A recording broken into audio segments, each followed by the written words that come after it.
বাংলাদেশের রাজনৈতিক দলের প্রধানদের শিক্ষাগত যোগ্যতা কতদূর দেখুন, কে বেশি শিক্ষিত। যে কোনো দেশ পরিচালনায় যেমন শিক্ষিত নেতার বিকল্প নেই, তেমনি যে কোনো রাজনৈতিক দল পরিচালনায় শিক্ষিত নেতার বিকল্প নেই। বাংলাদেশ একটি গণতান্ত্রিক দেশ, যে দেশে জনগণের ভোটে নির্বাচিত সরকারই দেশ পরিচালনা করে থাকে, আর যে রাজনৈতিক দল ভোটে জয়লাভ করে সে দলের প্রধানই হয় দেশের সরকার প্রধান। এজন্য বাংলাদেশের সকল রাজনৈতিক দলের প্রধানই খুবই মেধাবী ও উচ্চশিক্ষিত হয়ে থাকেন। তারা যেমন পাণ্ডিত্যের সাথে দল পরিচালনা করে, তেমনি দেশ ও পরিচালনা করার ক্ষমতা রাখে। তো দর্শক, আজকের এই ভিডিওটিতে আপনাদের জানাবো বাংলাদেশের জনপ্রিয় 10 রাজনৈতিক দলের প্রধানদের তার শিক্ষাগত যোগ্যতা কত সে সম্পর্কে। তাছাড়া আরো জানাবো তাদের সংক্ষিপ্ত জীবনী সম্পর্কে। প্রথমেই নাহিদ ইসলাম। জাতীয় নাগরিক পার্টি এনসিপি প্রধান আহ্বায়ক এবং শেখ হাসিনাকে হটানোর এক দফা দাবির ঘোষক হলেন এই নাহিদ ইসলাম। বাংলাদেশের সকল রাজনৈতিক দলগুলোর প্রধানদের মধ্যে নাহিদ ইসলামই সবচেয়ে কম বয়সী দলনেতা। তো চলুন দর্শক, এবার জেনে নেই নাহিদ ইসলামের সংক্ষিপ্ত জীবনী এবং শিক্ষাগত যোগ্যতা সম্পর্কে। নাহিদ ইসলামের ডাকনাম ফাহিম। তার জন্ম 1998 সালের 28 এপ্রিল ঢাকায়। তিনি 2014 সালে ঢাকার দক্ষিণ বনশ্রী মডেল হাই স্কুল থেকে এসএসসি পাশ করেন। এরপর সরকারি বিজ্ঞান কলেজ থেকে 2016 সালে এইচএসসি পাশ করে ভর্তি হন ঢাকা বিশ্ববিদ্যালয়ের সমাজবিজ্ঞান বিভাগে। 2022 সালে অনার্স পাশ করেন তিনি। বর্তমানে তিনি একই বিভাগের মাস্টার্সের শিক্ষার্থী। ব্যক্তি জীবনে নাহিদ ইসলাম বিবাহিত। আন্দালিব রহমান পার্থ বাংলাদেশের অন্যতম মেধাবী রাজনীতিবিদ এবং বাংলাদেশের জাতীয় পার্টি বিজেপির চেয়ারম্যান হলেন আন্দালিব রহমান পার্থ। বাংলাদেশের শিক্ষিত রাজনৈতিক ব্যক্তিদের মধ্যে যাদের নাম প্রথমে আসবে তাদের মধ্যে আন্দালিব রহমান পার্থ একজন। আন্দালিব রহমান পার্থ 1974 সালে 20 এপ্রিল বাংলাদেশের অবিভক্ত বরিশাল জেলার ভোলা দ্বীপের একটি সম্ভ্রান্ত বাঙালি মুসলিম পরিবারে জন্মগ্রহণ করেন। তার শৈশব এবং কৈশোরকাল কেটেছে বাংলাদেশে। প্রাথমিক এবং মাধ্যমিক শিক্ষা শেষে উচ্চশিক্ষার জন্য তিনি দেশের বাইরে গমন করেন। আন্দালিব রহমান পার্থ এলএলবি করার জন্য লন্ডনে যাওয়ার আগে প্রথমে সেন্ট জোসেফ উচ্চ বিদ্যালয় এবং পরবর্তীতে গভর্নমেন্ট ল্যাবরেটরি হাই স্কুলের ছাত্র ছিলেন। তিনি 1997 সালে লিঙ্কস ইন থেকে বার পরীক্ষায় পাশ করেন। এরপর দেশে ফিরে আসেন এবং আইনজীবী হিসেবে কাজ শুরু করেন। পরবর্তীতে রাজনীতিতে যোগদান করেন। সৈয়দ রেজাউল করিম বাংলাদেশের অন্যতম ইসলামিক রাজনৈতিক সংগঠন ইসলামী আন্দোলন বাংলাদেশের বর্তমান আমির হলেন সৈয়দ রেজাউল করিম। তাছাড়া তিনি পীর সাহেব চরমোনাই নামেও অধিক পরিচিত। তিনি একজন ইসলামী পণ্ডিত, শিক্ষাবিদ ও ধর্মীয় আলোচক বটে। এছাড়াও তিনি বাংলাদেশ মুজাহিদ কমিটি ও বাংলাদেশ কোরআন শিক্ষা বোর্ডের সভাপতি এবং বেফাকুল মাদারিসিল আরাবিয়া বাংলাদেশের সহসভাপতি। রেজাউল করিম 1971 সালের 1 ফেব্রুয়ারি বরিশাল জেলার চরমোনাই ইউনিয়নের এক সম্ভ্রান্ত মুসলিম পরিবারে জন্মগ্রহণ করেন। তিনি চরমোনাই জামিয়া রশিদিয়া ইসলামিয়া থেকে শিক্ষা জীবনের সূচনা করেন। 1991 সালে এর আলিয়া শাখা থেকে কামিল পাশ করেন। পাশাপাশি এর কওমি শাখায়ও ক্লাসে অংশগ্রহণ করতেন। এরপর বরিশালের সাগরদি ইসলামিয়া কামিল মাদ্রাসা থেকে ফিকহ ও হাদিসে প্রথম বিভাগে উত্তীর্ণ হন। এরপর তিনি জামিয়া ইসলামিয়া দারুল উলুম মাদানিয়া কিছুদিন পড়াশোনা করেছেন। শিক্ষা জীবন সমাপ্তির পর তিনি চরমোনাই জামিয়া রশিদিয়া ইসলামিয়া আলিয়া শাখা শিক্ষক হিসেবে যোগদান করেন। পরে দীর্ঘদিন আলিয়া ও কওমি উভয় শাখার সহকারী অধ্যক্ষ ছিলেন। নুরুল হক নূর বাংলাদেশ অন্যতম রাজনৈতিক দল গণ অধিকার পরিষদের সভাপতি এবং ছাত্র, যুব ও প্রবাসী অধিকার পরিষদের সমন্বয়ক হলেন নুরুল হক নূর। তাছাড়া নুরুল হক নূর খুবই সাহসী একজন ছাত্র নেতা। 2018 সালে ছাত্র নেতা থাকাকালীন অবস্থায় কোটা সংস্কার আন্দোলনের সময় বাংলাদেশ ছাত্র অধিকার পরিষদ অন্যতম যুগ্ম আহ্বায়ক হিসেবে তিনি আলোচনায় আসেন। তিনি 2019 সালে ঢাকা বিশ্ববিদ্যালয় কেন্দ্রীয় ছাত্র সংসদের নির্বাচনে সহ সভাপতি নির্বাচিত হন। তো চলুন এবার জেনে নেই নুরুল হক নূরের শিক্ষাগত যোগ্যতা সম্পর্কে। নুরুল হক নূর বরিশাল বিভাগের পটুয়াখালী জেলার গলাচিপা উপজেলার বৃহত্তর চর কাজল ইউনিয়ন বর্তমান চর বিশ্বাস ইউনিয়নে জন্মগ্রহণ করেন। নূর পটুয়াখালীর চর বিশ্বাস জনতা মাধ্যমিক বিদ্যালয়ে 7ম শ্রেণী পর্যন্ত পড়াশোনা করেন। এরপর গাজীপুরের কালিয়াকৈর গোলাম নবী মাধ্যমিক বিদ্যালয়ে বিজ্ঞান বিভাগ থেকে 2010 সালে মাধ্যমিক এবং ঢাকার Uttara high school and college থেকে 2012 সালে উচ্চ মাধ্যমিক সম্পন্ন করেন। তারপর ঢাকা বিশ্ববিদ্যালয়ে ইংরেজি বিভাগে 2013-14 শিক্ষাবর্ষে ভর্তি হয়ে অনার্স সম্পন্ন করেন। জি এম কাদের।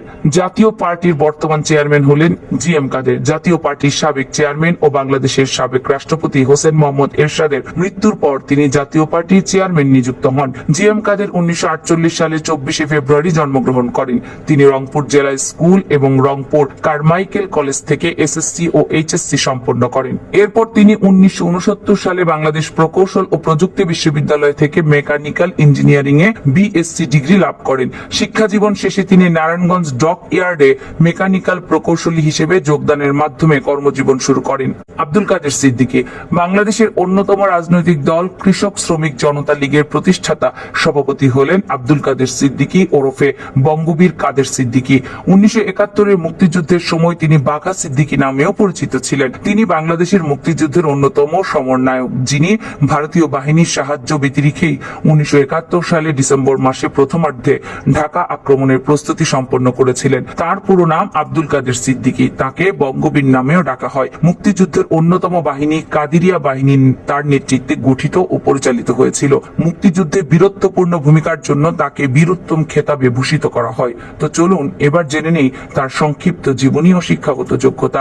আব্দুল কাদের সিদ্দিক 1947 সালে টাঙ্গাইল জেলার কালিহাতী উপজেলার সাতিহাটি গ্রামে জন্মগ্রহণ করেন। আব্দুল কাদের সিদ্দিকের প্রাথমিক শিক্ষা গ্রামের স্কুলে এবং টাঙ্গাইল পিটিআই পরীক্ষণ বিদ্যালয়ে, মাধ্যমিক শিক্ষা শিবনাথ উচ্চ বিদ্যালয় এবং বিবেকানন্দ হাই স্কুলে হয়। উচ্চ মাধ্যমিক সম্পন্ন করেন সরকারি এম আলী কলেজ কাগমারি থেকে এবং স্নাতক পাশ করেন ওই একই কলেজ থেকে। ববি হাজ্জাজ জাতীয়তাবাদী গণতান্ত্রিক আন্দোলন এনডিএম এর প্রতিষ্ঠাতা ও চেয়ারম্যান হলেন ববি হাজ্জাজ। ববি হাজ্জাজের আরেকটি পরিচয় হলো বাংলাদেশের এক সময়ের শীর্ষ ধনী মুসা বিন শমশেরের ছেলে। ববি হাজ্জাজের জন্ম 1974 সালে। তিনি ম্যাফল লিপ ইন্টারন্যাশনাল স্কুল থেকে প্রাথমিক পড়াশোনা শেষ করেন। এরপর তিনি উচ্চশিক্ষা গ্রহণ করতে বিদেশে চলে যান। 90-এর দশকে অস্টিনের টেক্সাস বিশ্ববিদ্যালয় থেকে রাষ্ট্রবিজ্ঞানে স্নাতক ডিগ্রি অর্জন করেন। স্নাতকোত্তর পড়ার সময় তিনি বিশ্ববিদ্যালয় পত্রিকার জন্য লিখতেন। এছাড়াও তিনি অক্সফোর্ড বিশ্ববিদ্যালয়ে পড়াশোনা করেছেন। 2009 সালের শেষের দিক থেকে হাজ্জাজ বাংলাদেশে অবস্থান করছেন। দেশে ফিরে আসার পরে তিনি নর্থ সাউথ বিশ্ববিদ্যালয়ে ব্যবসায়িক কৌশলে প্রভাষক এবং গবেষক হিসেবে কাজ করেন। ডক্টর শফিকুর রহমান বর্তমানে বাংলাদেশের অন্যতম জনপ্রিয় রাজনীতিবিদ ও বাংলাদেশের জামায়াতে ইসলামীর আমির হলেন ডক্টর শফিকুর রহমান। বাংলাদেশের সকল রাজনৈতিক দলগুলোর প্রধানদের মধ্যে শফিকুর রহমানই সবচেয়ে নম্র, ভদ্র ও শান্ত স্বভাবের একজন ব্যক্তি। তাছাড়া ডক্টর শফিকুর রহমান খুবই মেধাবী এবং উচ্চশিক্ষিত একজন মানুষ। ডক্টর শফিকুর রহমানের জন্ম 1958 সালের 31 অক্টোবর বর্তমান বাংলাদেশের মৌলভীবাজার জেলার কুলাউড়া উপজেলার ভাটেরা ইউনিয়নে। তিনি 1974 সালে স্থানীয় বরমচাল উচ্চ বিদ্যালয় থেকে এসএসসি পাশ করেন। এরপর 1976 সালে সিলেটের এমসি কলেজ থেকে এইচএসসি পাশ করেন। তারপর 1983 সালে সিলেট মেডিকেল কলেজ থেকে এমবিবিএস ডিগ্রি অর্জন করেন। তাছাড়া ডক্টর শফিকুর রহমান খুবই সুন্দর ও শৃঙ্খল ভাবে জামাত ইসলামীকে পরিচালনা করছেন, যা সকলেরই নজর কাড়ে। শেখ হাসিনা সম্পর্কে আপনারা সকলেই জানেন। তিনি হলেন বাংলাদেশের অন্যতম সাবেক জনপ্রিয় রাজনৈতিক দল আওয়ামী লীগের সভাপতি। তাছাড়া তিনি বাংলাদেশের সর্বোচ্চ মেয়াদী ক্ষমতায় থাকা সাবেক প্রধানমন্ত্রীও। আর দীর্ঘদিন ক্ষমতা থেকে স্বৈরাচারী হয়ে যাওয়ার গত বছরের আগস্টে ছাত্রদের আন্দোলনের মুখে গদি ছেড়ে দেশ ত্যাগ করতে বাধ্য হন তিনি। তবে আওয়ামী লীগ দলটাকে তিনি শক্ত হাতে এতদিন পরিচালনা করেছেন। চলুন এবার জেনে নেই শেখ হাসিনার শিক্ষাগত যোগ্যতা ও সংক্ষিপ্ত জীবনী সম্পর্কে। হাসিনা 1947 সালের 28 সেপ্টেম্বর গোপালগঞ্জ জেলার টুঙ্গিপাড়ায় বাঙালি মুসলিম শেখ পরিবারে জন্মগ্রহণ করেন। তার পিতা ছিলেন বাঙালির জাতীয়তাবাদী নেতা শেখ মুজিবুর রহমান। হাসিনা টুঙ্গিপাড়া গ্রামের প্রাথমিক বিদ্যালয়ে পড়েন। এরপর তার পরিবার ঢাকায় চলে গেলে 1956 সালে তিনি টিকাটুলির নারী শিক্ষা মন্দির বালিকা বিদ্যালয়ে ভর্তি হন। এরপর তিনি গভর্নমেন্ট ইন্টারমিডিয়েট গার্লস কলেজ এবং আজিমপুর গার্লস হাই স্কুলে বিদ্যালয় পর্যায়ে শিক্ষা সমাপন করেন। 1965 সালে তিনি গভর্নমেন্ট ইন্টারমিডিয়েট গার্লস কলেজ থেকে ম্যাট্রিক পাশ করেন। তারপর তিনি ইডেন কলেজে স্নাতক ডিগ্রির জন্য ভর্তি হন। 1968 সালে বিদ্যালয়ে থাকা অবস্থায় হাসিনা এম.এ. ওয়াজেদ মিয়াকে বিয়ে করেন। এরপর 1973 সালে ঢাকা বিশ্ববিদ্যালয়ের বাংলা সাহিত্য থেকে স্নাতক ডিগ্রি সম্পন্ন করেন শেখ হাসিনা। তারেক রহমান বাংলাদেশ জাতীয়তাবাদী দল বিএনপি ভারপ্রাপ্ত চেয়ারম্যান তারেক রহমান।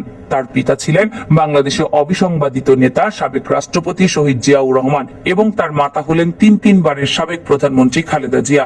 তো চলুন এবার জেনে নেই তারেক রহমানের সংক্ষিপ্ত জীবনী ও শিক্ষাগত যোগ্যতা সম্পর্কে। তারেক রহমানের জন্ম 1965 সালের 20 নভেম্বর। শিক্ষা জীবনের শুরুতে তিনি BF শাহীন কলেজে ঢাকাতে পড়াশোনা শুরু করেন।